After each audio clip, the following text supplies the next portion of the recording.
आर्य समाज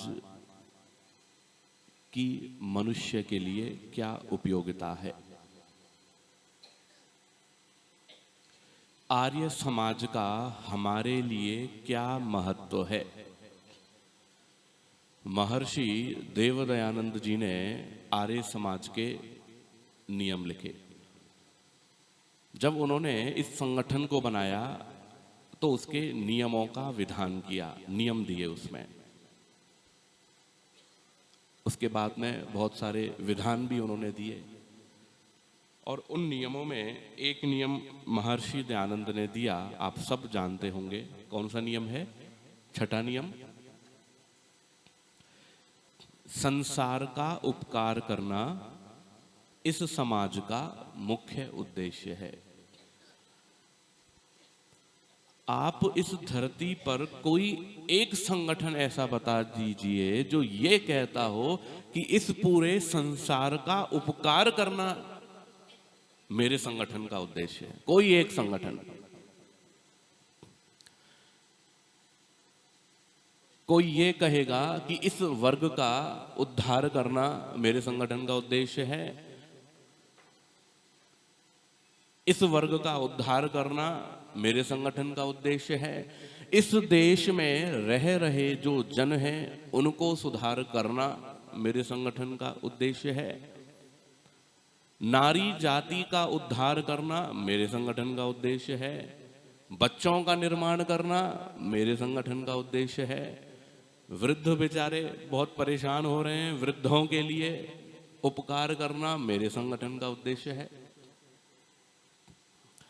लेकिन दयानंद स्वामी कहते हैं कि इस धरती पर जो है उस सबका कल्याण करना, कितना बड़ा क्षेत्र है आर्य समाज का। संसार में तो संसार आता है, मतलब फिर छूटा हुआ कुछ नहीं रहता। जब ये कह दिया कि संसार का उपकार करना, तो संसार में तो फिर समस्त जगत आ जाता है, संसार का उपकार करना।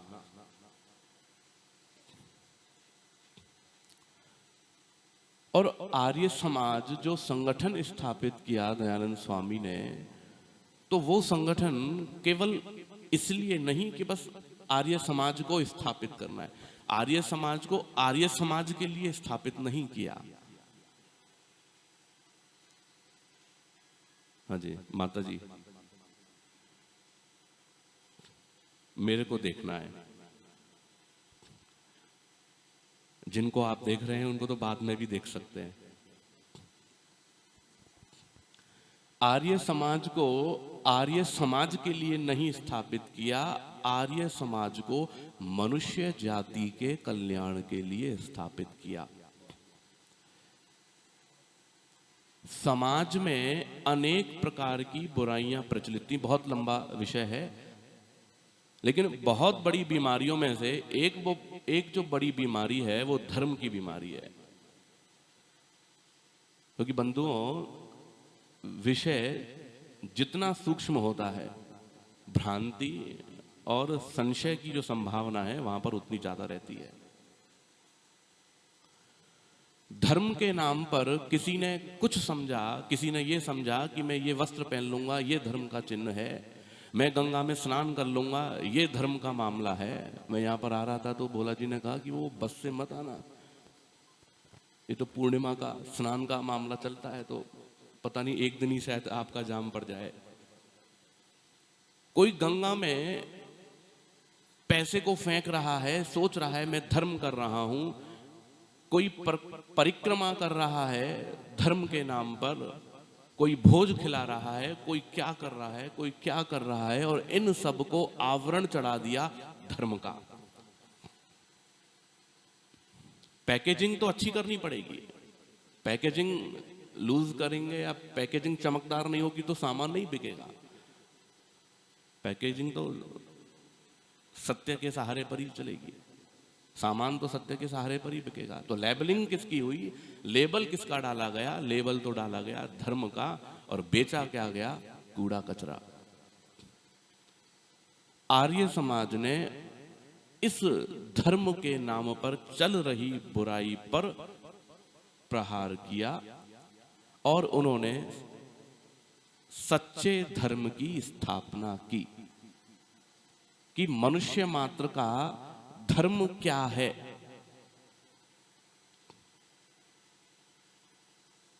धर्म के विषय में तो बहुत चर्चा हो गई, उसके विषय में तो बोलने की आवश्यकता नहीं है। पूरा एक सत्र धर्म के विषय में रखा। अभी बहन जी भी बता रही थी कर्म फल के विषय को लेकर के, धर्म को लेकर के। दूसरों के उपकार के लिए जो किए जा रहे जो कर्म है, उनके उद्धार के लिए किए जा रहे जो कर्म है, सुख पहुंचाने के लिए जो किए जा रहे कर्म हैं, वो सारे कर्म धर्म के अंतर्गत संकलित होंगे। समाज में अध्यात्म को लेकर के, भक्ति को लेकर के बुराई फैलने लग गई। तरह तरह की मान्यताएं प्रचलित हो रही थी, आज भी हो रही हैं। प्रतिदिन नया भगवान और नया गुरु जो है वो पैदा हो जाता है। तो भगवान कौन है? भगवान का स्वरूप क्या है? ईश्वर का स्वरूप क्या है? उसके गुण कर्म स्वभाव कौन से हैं? किसको मैं ईश्वर मानूंगा, किसको मैं अपना इष्ट मानूंगा? मैं जिसको इष्ट मान रहा हूं तो उसकी भक्ति का उपाय क्या है, उसकी प्राप्ति का रास्ता क्या है, क्या श्रेय है, क्या प्रेय है, क्या कर्तव्य है, क्या अकर्तव्य है।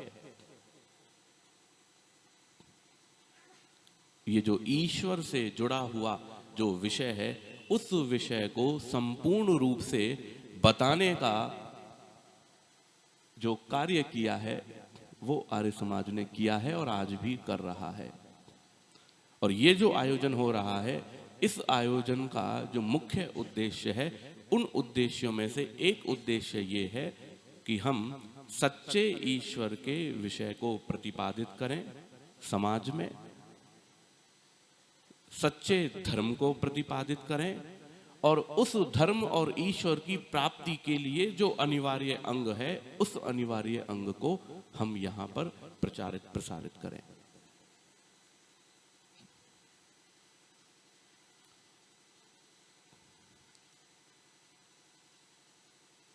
आर्य समाज कोई भवन का नाम नहीं है। आर्य समाज कोई भवन का नाम नहीं है। भवन किसके हाथों में है, भवन किस दिशा में है, भवन को जो रखे हुए हैं वो क्या हैं, वो कैसे हैं, उससे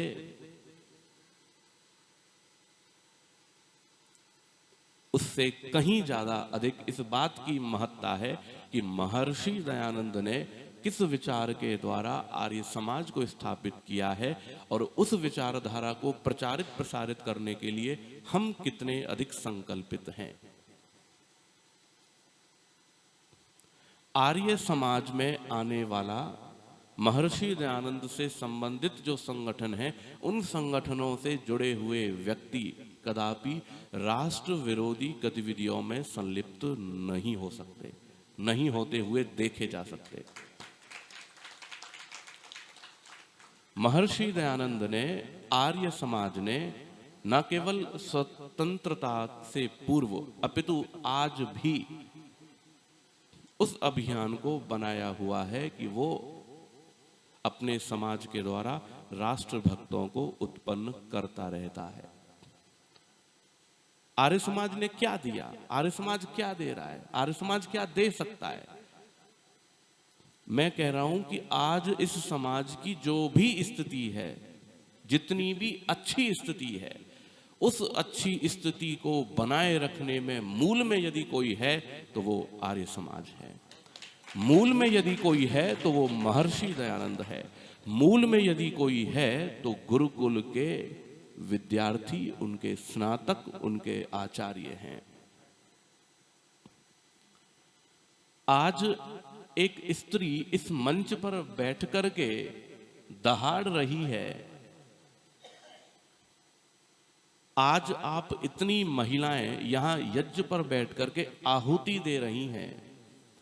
आज एक स्त्री भारत के सर्वोच्च पद पर आसीन है। इस पूरी व्यवस्था के मूल में जिसने प्रहार किया वो कौन है? वो महर्षि दयानंद है। चाहे आज वो प्रत्यक्ष रूप में उसका योगदान नहीं दिखाई देता हो, आज चाहे आर्य समाज के योगदान को स्मरण नहीं किया जाता हो, लेकिन जो सत्य है वो तो सिर चढ़ करके बोलेगा। संपूर्ण मानव समाज में जिस सिद्धांतों की स्थापना की बात कही जाती है, सुख और शांति के उपायों की बात की जाती है, ये एक हमारे यहाँ ये जो मंच है, मंच पर एक फ्लैक्स लगा हुआ है, ठीक है, आपने देखा होगा, मुख्य फ्लैक्स है और उस मुख्य फ्लैक्स के बगल में एक और फ्लैक्स लगा हुआ है और उसमें महर्षि दयानंद सरस्वती का एक वाक्य लिखा हुआ है। मैं वो वाक्य आपके सामने रखता हूं। जो उन्नति करना चाहो तो, सुन रहे हैं आप, जो उन्नति करना चाहो तो आर्य समाज के साथ मिलकर उसके उद्देश्यानुसार आचरण करना स्वीकार कीजिए। यदि उन्नति करना चाहो तो, और उन्नति किस तरह की? शारीरिक, आत्मिक और सामाजिक उन्नति। आर्य समाज एक ऐसी संस्था है जिस संस्था के द्वारा शारीरिक उन्नति के लिए अखाड़ों की व्यवस्था की गई। आर्य समाज का जो युवा संगठन है आर्यवीर दल, उसके द्वारा, आर्य वीरांगना दल के द्वारा युवाओं के अंदर शारीरिक प्रशिक्षण के लिए आज भी जो है पूरे भारतवर्ष में कार्य हो रहा है। आसन, प्राणायाम, दंड बैठक इत्यादि अनेक विधाओं के लिए जो पूरे भारतवर्ष में काम कर रहा है, ठीक है, नाम भले ही आर्य समाज के नाम से ना हो, लेकिन उसके मूल में जो है वो कौन है? आर्य समाज है। दूसरी उन्नति आत्मिक उन्नति। आत्मिक उन्नति का जो मूल है, उस आत्मिक उन्नति का मूल धर्म है, अध्यात्म है, यज्ञ है, वेद है। उसकी स्थापना करने के लिए जो संकल्पित है वो कौन है? वो आर्य समाज है। महर्षि दयानंद सरस्वती जी ने जिसको आधार बनाया, आर्य समाज ने जिसको आधार बनाया, वो किसी व्यक्ति के द्वारा लिखा हुआ कोई वचन नहीं है। महर्षि दयानंद और ऋषियों ने और आर्य समाज ने जिसको आधार बनाया वो क्या है? वो वेद है।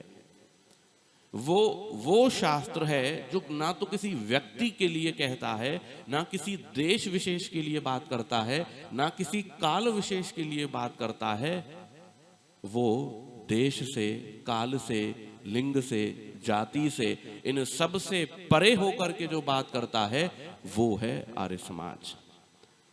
आर्य समाज गुरुडम के खिलाफ है। आर्य समाज व्यक्तिवाद के खिलाफ है। आर्य समाज किसी पुस्तकवाद के खिलाफ है। आर्य समाज तर्क, युक्ति और प्रमाण को आधार बना करके अपनी बात कहता है। तो ऋषि दयानंद आगे कहते हैं कि आर्य समाज के उद्देश्य के अनुसार आचरण करना स्वीकार कीजिए, नहीं तो कुछ हाथ नहीं लगेगा। आपको लगेगा तो ये कि आप बहुत काम कर रहे हैं, आप बहुत धर्म का काम कर रहे हैं, आपको लगेगा कि मैं बहुत पुण्य का काम कर रहा हूं, मैं ये कर रहा हूं, मैं वो कर रहा हूं, लेकिन आउटपुट क्या है? आप आर्य समाज से नहीं जुड़ते हैं, आप वैदिक विचारधारा के कर्मफल सिद्धांत को नहीं समझ पाते हैं, तो आप पूरे जीवन भर काम तो कर रहे हैं, लेकिन आपको मिलेगा क्या? आपको लग रहा है कि मैं बहुत पुण्य का काम कर रहा हूं, लेकिन मिलेगा तो ठेंगा, कुछ नहीं मिलने वाला है। पूरे जीवन भर लग करके आपने करोड़ों खर्च कर दिए, लाखों खर्च कर दिए, आपने जीवन के 20 साल खर्च कर दिए, पूरा जीवन खर्च कर दिया ये सोच करके कि मैं धर्म का काम कर रहा हूं, पुण्य का काम कर रहा हूं, शायद मेरा अगला जन्म अच्छा हो, लेकिन कुछ नहीं मिलने वाला है। मिलेगा तो तब जब वैदिक व्यवस्था के अनुसार जो कर्म की व्यवस्था है उसको स्वीकार करके, जब वेदोचित जब कर्म किए जाएंगे। वेद कथित जब कर्म किए जाएंगे तभी पुण्य का लाभ मिलेगा, नहीं तो कुछ नहीं मिलेगा। तो बताओ, अगर वैदिक धर्म में नहीं आए, यदि हमने वैदिक शिक्षाओं को नहीं ग्रहण किया, तो कुछ हाथ लगेगा? क्या हाथ लगेगा? क्या हाथ लगेगा? बस वही हाथ लगेगा जो यहीं तक रहने वाला है, और उससे ज्यादा कुछ हाथ नहीं लगेगा। आगे कह रहे हैं, क्योंकि हम और आपको अति उचित है कि जिस देश के पदार्थों से अपना शरीर बना अब भी पालन होता है, आगे होगा, उसकी उन्नति तन मन धन से सब जने मिलकर प्रीति से करें।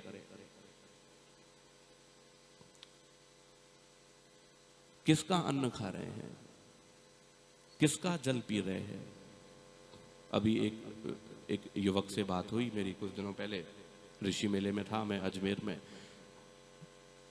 अभी अमेरिका में जॉब कर रहे हैं। मैंने कहा क्या अंतर लग रहा है आपको? भाई अब आप विदेश में आप हैं, तो क्या अंतर आपको अपने अंदर महसूस हो रहा है? तो वो कहने लगे, बोले रहने की दृष्टि से तो भारत अच्छा है, कमाई की दृष्टि से वो अच्छा है। अपने देश में, अपनी भूमि में, अपनी मिट्टी में, अपने लोगों के बीच में थोड़ा कम भी मिले ना, तो सुकून ज्यादा रहता है, सुरक्षा ज्यादा रहती है, अपनापन ज्यादा रहता है, आत्मविश्वास ज्यादा रहता है। आप विदेश में जाकर के देखिए, आपको उसकी व्यवस्थाएं नहीं पता, आपको लोगों से परिचय नहीं है, आपको उनसे संवाद करने के लिए भाषा की दिक्कत है, आपको अनेक प्रकार की दिक्कतें वहां पर सहन करनी पड़ेंगी और चलना पड़ेगा उनके अनुसार। आप अपने अनुसार नहीं चल सकते। लेकिन इतना सब कुछ मिला, इतना सब कुछ दिया, आज हम यहां तक आए, तो किसका योगदान है? इस मिट्टी का योगदान है, इस धरती का योगदान है। तो उस मिट्टी का, उस धरती का योगदान, उसका जो ऋण है, उस ऋण को स्वीकार करते हुए और उसके वृद्धि के लिए जो हो सके वो करना चाहिए। और आगे कहते हैं, क्योंकि जैसा आर्य समाज आर्यावर्त देश की उन्नति का कारण है। क्योंकि उन्नति के लिए यदि कोई कारण है, चाहे वो व्यक्तिगत हो, पारिवारिक हो, सामाजिक हो, चाहे राष्ट्रीय हो, स्तर कोई सा भी हो, उन्नति का कारण होगा उसके सिद्धांत, उसकी संस्कृति, उसके विचार, उसके मूल्य। यदि उसके मूल्य बिगड़े हुए हैं, उसके विचार बिगड़े हुए हैं, उसकी परंपराएं बिगड़ी हुई हैं, तो कोई उन्नति नहीं है।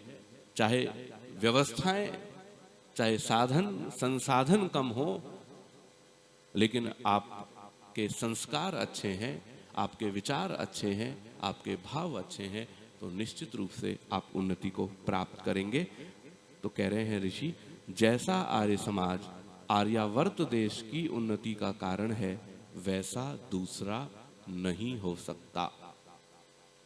वैसा दूसरा नहीं हो सकता। ये इसलिए नहीं क्योंकि महर्षि दयानंद ने आर्य समाज की स्थापना की थी कि मैंने आर्य समाज की स्थापना की है, तो इसलिए मैं आर्य समाज को प्रधान मान करके मैं ये कथन करूंगा। और हर व्यक्ति यही करता है। मेरी दुकान है तो मैं अपनी दुकान को ही सर्वश्रेष्ठ बताऊंगा, भले पड़ोसी ज्यादा अच्छा माल बेचता हो, है ना। भले सबसे खराब घी जो है वो मेरी दुकान पर ही बेचता हो, तो भी मैं यही कहूंगा कि देशी की 100% जीरो रेंडरिंग का घी जो है वो मेरे यहाँ मिलता है ना।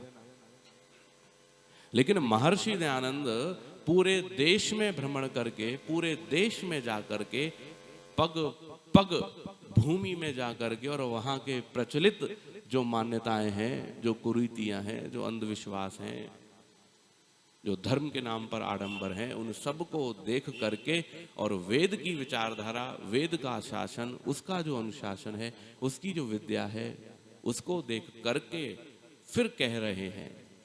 और फिर एक बात और कहते हैं, मैं भी एक पुस्तक देख रहा था, तो उन्होंने कहा कि ये जो मैंने आर्य समाज स्थापित किया है, इस आर्य समाज को यथोचित प्रबंध करके चलाना है। ऋषि कहते हैं कि इस आर्य समाज को यथोचित, मैं बस ये कह करके विराम देता हूँ, बहुत बड़ी बात कही है ऋषि दयानंद ने, मैं पढ़ ही देता हूँ उन्हीं के ही वाक्यों को। ऋषि दयानंद कहते हैं, उनसे पूछा किसी ने कि जी मैं समाज की स्थापना करना चाहता हूँ, बड़े ध्यान से सुनिएगा। तो ऋषि क्या कहते हैं? ऋषि कहते हैं, आप यदि समाज से पुरुषार्थ करके, यदि आप समाज से पुरुषार्थ करके परोपकार कर सकते हो तो समाज की स्थापना कर लो। तुम मठाधीश बनने के लिए यदि आर्य समाज की स्थापना करना चाहते हो, तुम वहां से धन बटोरने के लिए आर्य समाज की स्थापना करना चाहते हो, तुम उस पर बैठने के लिए आर्य समाज की स्थापना करना चाहते हो तो मत करना। फिर आगे कहते हैं, इसमें मेरी कोई मनाही नहीं है। यदि तुम समाज का उपकार करने के लिए स्थापना करना चाहते हो तो करो, मेरी कोई मना नहीं है। परंतु, बहुत स्वर्णिम वाक्य हैं, परंतु इसमें यथोचित व्यवस्था न रखोगे तो आगे गड़बड़ाध्याय हो जाएगा। पूरे भारतवर्ष में आज आर्य समाजों की जो स्थिति है, मैं और ज्यादा नहीं बोलूंगा, आपसे ज्यादा कौन जानता होगा और आपसे ज्यादा भुगत भोगी कौन होगा? है? बोले यथोचित प्रबंध ना रखोगे तो क्या हो जाएगा? गड़बड़ाध्याय शुरू हो जाएगा। मैं तो मात्र जैसा अन्य को उपदेश करता हूं वैसा ही आपको भी उपदेश करूंगा। और इतना लक्ष्य में रखना कि कोई स्वतंत्र मत मेरा नहीं है और मैं सर्वज्ञ भी नहीं हूं। इसमें यदि कोई मेरी भी गलती आगे पाई जाए तो युक्ति पूर्वक परीक्षा करके इसको भी सुधार लेना। अरे कोई माई का लाल एक ऐसा दिखा दो पूरे भारतवर्ष में आज की डेट में जो ये कह दे कि मैं जो कह रहा हूं उसमें यदि कोई गलती पाई जाए, मैं जो लिख रहा हूं उसमें कोई गलती पाई जाए तो उसको सुधार लेना। बोलने वाला यदि कोई हिम्मत कर दे तो उसको फेंक दिया जाता है, बाहर कर दो इसको संस्था से। महर्षि दयानंद की विनम्रता देखिए। महायोगी, महापराक्रमी, महाविद्वान व्यक्ति ये बात कह रहा है कि मेरे अंदर भी यदि कोई दोष पाया जाए तो मेरी बात को भी छोड़ देना। और आगे कह रहे हैं, यदि ऐसा न करोगे तो आगे यह भी एक मत हो जाएगा। ये भी क्या हो जाएगा? मत हो जाएगा। और एक कमरे में सिमट करके, कुछ लोगों के बीच में सिमट करके, और इसी प्रकार से बाबा वाक्यम प्रमाणम करके इस भारत में नाना प्रकार के मत मतांतर प्रचलित होके, भीतर भीतर दुराग्रह रख के, धर्मांध होके, लड़के नाना प्रकार की सद्विद्या का नाश करके यह भारतवर्ष दुर्दशा को प्राप्त हुआ है। सोच करके देखिए कितने उदात्त भाव थे। खुद के ही द्वारा स्थापित किया हुआ जो संगठन है, उस संगठन के प्रति ऋषि दयानंद का कितना बड़ा उद्देश्य है। मानव मात्र के कल्याण के लिए कितनी पवित्र भावना है, कितनी उदात्त भावना है।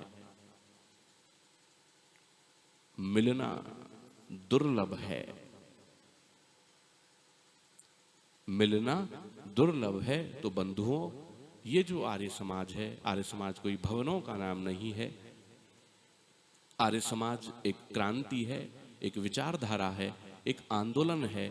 हम उस आंदोलन के साथ जुड़ें, हम उस विचार के साथ जुड़ें, और वो जो आपका जुड़ाव होगा, वो जो आपका संबंध होगा, उस जुड़ाव से, उस संबंध से आपका हित होगा, आपके परिवार का हित होगा, आप जिस समाज में जुड़े हुए हैं उस समाज का हित होगा।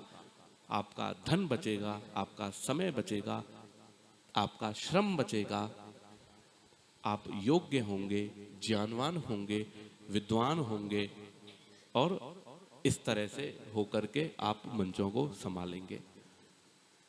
और धामपुर वालों के लिए तो बड़ी खुशी की बात है और बड़ी प्रसन्नता की बात है कि आपके पास में ऐसी विदुषी आचार्य यहाँ पर हैं। मैं तो कहूँगा पकड़ लीजिए। क्या कर लीजिए? कल माताजी जो यहाँ महिला समाज को चलाती हैं, वो माताजी बोल रही थी कि हमारी तो बड़ी दुर्दशा है, कोई सुनता नहीं है, कोई पूछता नहीं है, कोई आता नहीं है। तो मैंने कहा कि ये जो गद्दी है, इस गद्दी को युवाओं को सौंप दीजिए। अब तो आप हरि भजन करिए।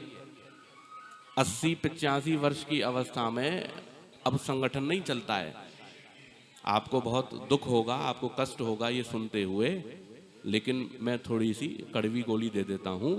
अब जो युवतियां हैं, जो युवा हैं, ऐसे युवाओं को गद्दी सौंपिए, ऐसे युवाओं को संगठन सौंपिए और ऐसे आचार्यों को बुलाइए। आपकी बात कोई नहीं सुनता, लेकिन पढ़े लिखे लोगों को, विद्वान लोगों को आप आगे करिए, उनको नेतृत्व दीजिए, उनको सम्मान दीजिए, उनको यथोचित आसन और यथोचित व्यवस्था उनकी कीजिए, उनके लिए हमेशा आगे रहिए।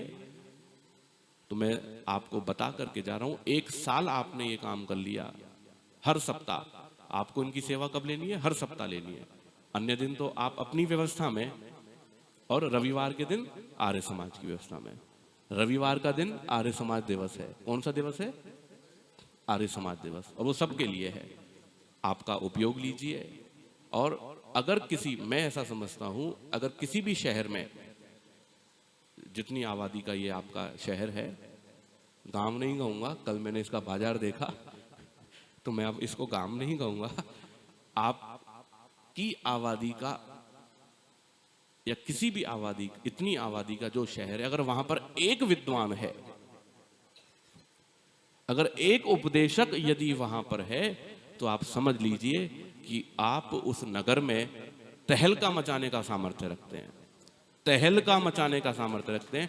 वैदिक धर्म को घर घर पहुंचाने का सामर्थ्य रखते हैं।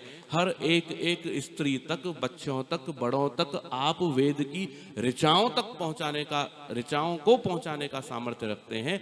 लेकिन आवश्यकता क्या है? आवश्यकता है कि आप उनको ठीक प्रकार से व्यवस्था दे करके आप इस काम को आगे बढ़ाएं।